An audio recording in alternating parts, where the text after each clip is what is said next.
What's up? What's up? What it do, Bean Crew? It's your boy Savon Thomas back with another episode of Coffee and Comments. And today is D-Day. We're going to recap Season 3 of Game of Thrones. This is our recap and react series. And this is tough, man. RP Robb Stark pouring out for the homie. But this season was tough. But I'm not going to start there. I'm not going to start with Season 3, Episode 9 that will forever go down in the history of my heart. I'm going to start with the entire series and kind of talk about everything leading up to the Red Wedding, which I didn't know what that was. I found out what the Red Wedding was, and I'm going to have a segment on that specific episode as well. And so to you know, where Season 3 starts off is, it starts off with Jon Snow. So the main, really, I want to say the four characters it focuses on is Jon Snow in his dealings with the wildlings north of the Wall. You have Tyrion and him getting screwed over and everything going on at the capital, basically. I guess Tyrion's kind of like the focal point, but you still have Cersei, Tywin, and Joffrey, and Sansa. Then you have, what else happens in Season 3? Then you have, I forget. Then you have Arya and her journey of trying to get back to her family and being captured and escaping and then making her way. By the way, I forgot to mention this in my last review, but Jack and Hagar was hilarious. I love the Faceless Man and the way he talked. He's like, a man needs a name. A girl has named a second name. A man will do what must be done. Now! A girl cannot tell a man when exactly he must do a thing. I'm like, it's hilarious, dude. Like, he always speaks in third person, but he doesn't say his own name. He just calls himself a man, or he calls the Arya a girl needs a whatever. That was hilarious. But yeah, so Arya and her journey to find her family and to escape basically and get back to Winterfell. Then you have Robb Stark and his army. And they're trying to figure out things going on. I said four characters, but there's multiple different things going on. The saddest one being Theon Greyjoy, who's just getting straight up tortured by Ramsay Bolton. And that's every time I see that, I'm like, bro, they are doing this man dirty. Though technically he deserved it since he deserted on Robb, and Robb was like, bro, kill this man, do whatever you do, torture him. But this dude Ramsay is really sick. Like, the stuff they do to Theon, I'm just like, bro, just kill this dude, because that is tough to see. But Theon and things going on with Theon happen and during the story as well. And then you also have Bran, who has learned that he's a warg, and you have his journey and like him trying to get north of the Wall and find this raven that's been in his dreams. And what a warg is somebody who can control the minds of animals. But you actually find out that he can actually control the minds of humans as well. And so all that's going on within Season 3. And so to start it off, Jon Snow, him being north of the Wall. And again, this continues my thoughts about Jon Snow. But this man now through 3 seasons has literally done nothing. Name me one thing that Jon Snow has done that you're like, man, that's really awesome, right? So Season 1, he goes to the Wall. Season 2, he goes north of the Wall. And then he gets captured by the wildling because he doesn't want to kill Ygritte. Season 3, he falls in love pseudo with the wildlings and tries to become a wildling and falls in love with Ygritte. And they have a relationship and things of that nature. And then once they get back over the Wall, them climbing the wall is kind of crazy too. Like, this 700-foot wall. I couldn't imagine trying to climb that thing. Full straight ice as well. But once they get over the wall, he gets into a fight with the wildlings, kills a wildling, and runs away and gets back to Castle Black. That's all he's done through 3 seasons. Again, you might love Jon Snow because you've seen the show, or maybe in the next few seasons he's going to do something awesome. But as of right now, Jon Snow is a non-factor in this show. And I'm just like, man, it's kind of wild that people love him. Like Ian, coming to the show, Kit Harington was like, people love Kit Harington. And so far, I'm like, bro, Jon Snow hasn't done jack crap. And so his story is kind of just, I don't want to say boring, but I mean, it's not really anything interesting. Like, besides his love with Ygritte, that was one of my favorite characters as well. She was hilarious. You don't know nothing, Jon Snow. No, you're just gonna light the biggest fire the North's ever seen to let them know you're coming. You know nothing, Jon Snow. That was always funny when she said that. But yeah, Ygritte was fun. She was definitely wild. And then, so that's Jon Snow, and I mean he really hasn't done much for 3 seasons, maybe 4, 5, 6, 7, 8. He turns up, but season 1, 2, 3, mid. And then you have, like I already talked about, Tyrion in King's Landing, and so going on King's Landing, you have Tyrion, who basically was a war hero, but because he is not regarding his family as like a real part of the family, he is, but it's not. They kind of like they try to kill him, and he has a girl that he wants to marry, but her name is not good, so he's forced to marry Sansa instead. Sansa's expecting to marry Sir Loras. Actually, take it back up. Sansa's expecting to marry Joffrey. Joffrey then, in turn, trades her for what's the girl's name?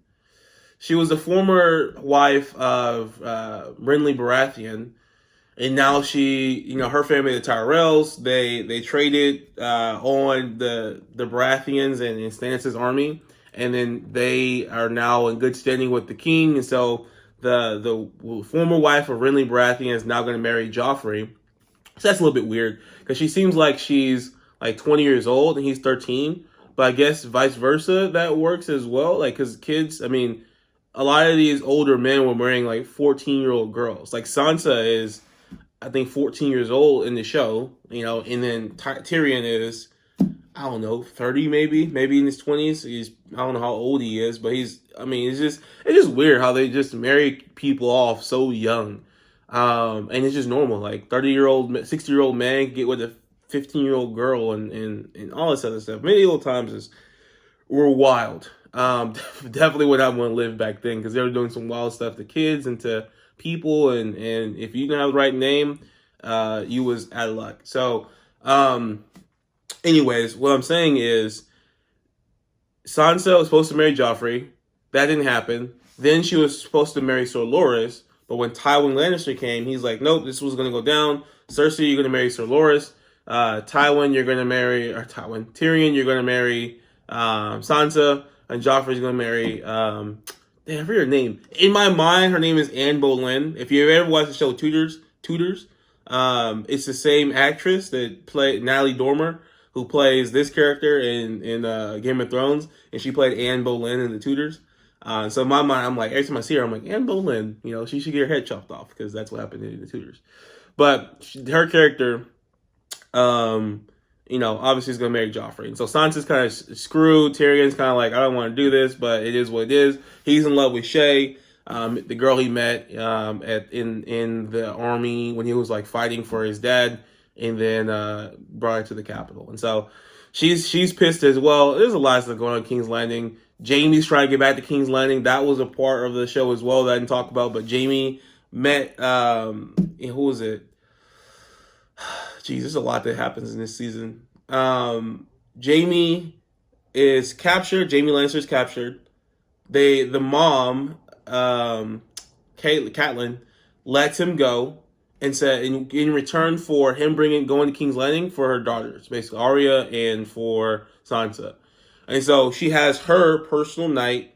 I forgot her name as well, but her personal knight, her personal guard, take Jamie Lannister to the King's Landing, and that journey is wild, where it ends up getting his hand chopped off by some bandits and some people that they're fighting for the other side. But he eventually does make it to the capital. It's the end of the season. He survives. She has to fight like a bear. There's a lot of wild stuff that happens with Jamie and that girl. They kind of have a love connection. I'm interested to see like what happens. I mean, she's 6'3". She's a big woman. Nothing wrong with that. But I'm just saying, like, he made fun of her for a long time, and then throughout the season, you kind of see like his affections grow for her. and more so in a friendly way versus like love. But I wonder if they're going to try to turn you into like a love affair, like, you know, because they've been friends and they, you know, doing stuff. You know, maybe they, you know, do something. I don't know. We'll see what happens in later seasons. But J.S. Jamie as King's Landing. Then you have Daenerys Stormborn, House Targaryen, and she is on a quest just to be a BA. She goes and gets an army, basically. They call it Unsullied. And then she does that. She gets the army. She's just freeing people. Like, she's got there freeing all the slaves from wherever they are. I forgot to look at the guy in my comments told me look at the map in the beginning. I haven't. That's my bad. But wherever she is, she's over there getting armies, freeing slaves, killing slave owners, and doing a lot of different things in season 3. But basically, season 3 is about her just gaining her army and being a leader before she attacks, King Lenny and gets her throne. And so Daenerys' story, it's interesting, but it takes a back burner to what I'm going to talk about now. And that is Robb Stark. And so Robb Stark, I told you in season 2 in my recap that it seemed like Robb Stark's character took a back seat in that season. You still saw him occasionally, but it seemed like he took a back seat in that season. And so I was excited, is a keyword, to see him in season 3, because I'm like, you know what? Finally, he's going to ride on King's Landing or do something, make an attack, and take his rightful throne. I've been a fan of Robb Stark because the dude, literally, his dad, they put his dad in chains,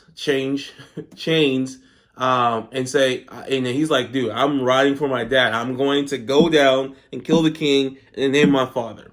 Right? No cares. He said, we're doing this. That's why I was a fan of him. Was the key word again. And so he realizes, I guess to say what happens, here's what happens. Robb decides to behead the leader of the Karstarks, which is a royal family, but a family, one of his Bannerman's family, like the family head. He decides to behead him for some things that he did. I forget what specifically in the season what he did, but because of that, everybody that's part of that Banner family that was part of his army left. So that left his army depleted. So he wanted to march on Casterly Rock, and attack Casterly Rock and take Tywin's home. Basically, that's where the Lannisters, have their home. To take Casterly Rock as a, hey, I have your home type deal, and force them to come attack him. But because the Karstarks left, he now doesn't have enough men to pull this off. So what he says, and at the advice of his mom as well, he says, you know what? The only way I'm going to win this is if I go back to Walder Frey. Walder Frey is the person who let him cross the bridge earlier with the promise that Robb Stark would marry one of Walder Frey's daughters. He didn't. He married his now wife, who's pregnant with their kid, and he chose to do that instead. And so, but now he's like, man, I need to make good Walder Frey because we need his troops, and so he basically says, hey, is there something we can come to, some type of agreement? Walder Frey agrees. He says, if you have this family over here marry one of my daughters, we are good. I'll give you my people, and we'll go attack Tywin Lannister. And so Robb's like, they all agree to the terms.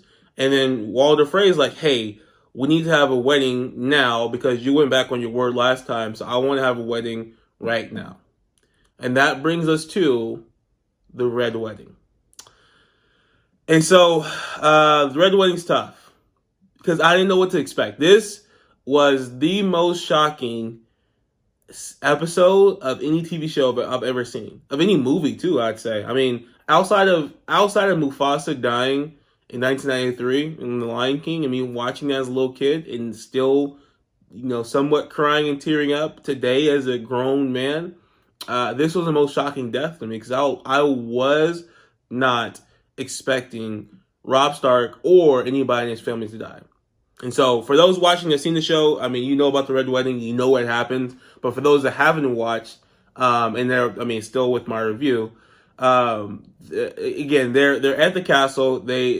Walder Frey marries off his daughter, right, to one of the bannermen of his uncle, really, of Robb Stark. Catelyn Stark's there.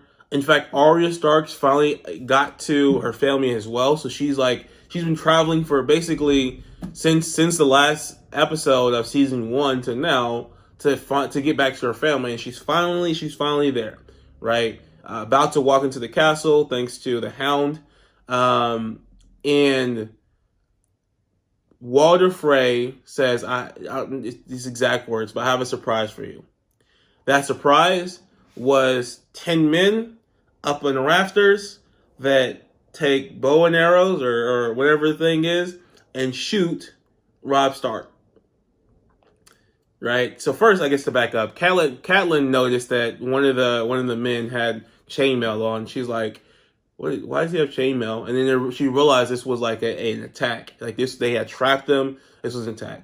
Robb Stark gets shot. They come around the Robb Stark's wife and stab her like 15 times in the stomach where the baby is. So they kill her and her baby, which that was sad. They shoot Catelyn. They execute every single person that's in Robb's army that's there in the room, and then everybody outside as well. And they go to war and destroy his army. And then the last scene is like Robb Stark. He has like 5 arrows in him. And he's like crawling towards his dead wife and crying, and he's like standing up to like I don't want to say defend himself, but he's like standing. He's just like trying to like muster some strength and standing up. Again, 5 arrows in this man. What courage. And then Catelyn's like, she grabbed Walder Frey's wife. She's like, young wife. And she's like, let us go. We won't say nothing about this. If you just let us go, we'll blah, blah, blah. Because, they're about to die. So she's like making her plea for life. She's like, if you don't let us go, I'm going to kill your wife. Walder Frey's like, kill her. I'll find another one. And they shoot Robb again. Robb dies. Obviously, with all the arrows, you're gonna die. He falls to the ground. Catelyn kills the wife of Walder Frey, and then they come behind her, and they cut her head. Right? They cut her throat. Actually, let me back up. How they kill Robb isn't from an arrow. It's from a guy going up behind him and stabbing him. And I think he says like, "Long live the King of the North" or something like that. And then it's just tough. And then Arya sees, so Arya's on the outside of the castle. She sees, the army of her family and stuff like that, all her bannermen and the wolf bannermen, like all the different, the banners. And she sees like Walder Frey's people just come up and start knifing people and cutting people and killing them. And she's like seeing all this stuff. And then her last thing she sees was her brother's body. So they killed Robb. They cut off his head. They kill Robb's direwolf, and they cut that head off as well. And they put Robb's wolf on Robb's body and was like, the King of the North, the King of the North. And Arya seeing all this stuff, and I'm just like, dang, bro. Not only did she see her dad beheaded, she saw her brother lose his head as well. And that, like, you know how like heartbreaking that is? I've been told Arya becomes a savage in later seasons, so I understand. I completely understand why that is, because I couldn't imagine. Like that scene was wild, and so that brings us to season 9 through episode 9, season 3. The last episode I couldn't really even watch. Because I was so like distraught by the death of Robb Stark and the Stark family. Basically, only people left from the Stark family are Arya and Sansa. Or I take that back. You have Bran and Rickon as well, but they're like on some other journey. And so it's just like, man, the Stark family is just young kids. Like, it's just Bran, who's young, Arya's young, Sansa, who's young as well. She's the oldest at 14. So it's like, what's going to happen to the Stark family? I don't know. They're pretty much done. And it was just, I mean, it was just tragic. It was just tragic. So the Red Wedding, tough. I'm wearing red for a reason. Mourning the loss of my boy Robb Stark. And I was told, some people told me, they're like, bro, it's not game with your favorite character. Don't get attached to any character because anybody could die. So far, my 2 favorite characters have died. Ned Stark, Robb Stark. Tyrion is my 3rd favorite, and hopefully he doesn't die, but who knows? He could die as well. So I have no more attachments to like, man, this is my favorite character after this, because that was tough to see. So that's my review. Thanks for tuning in. Coffee and comments.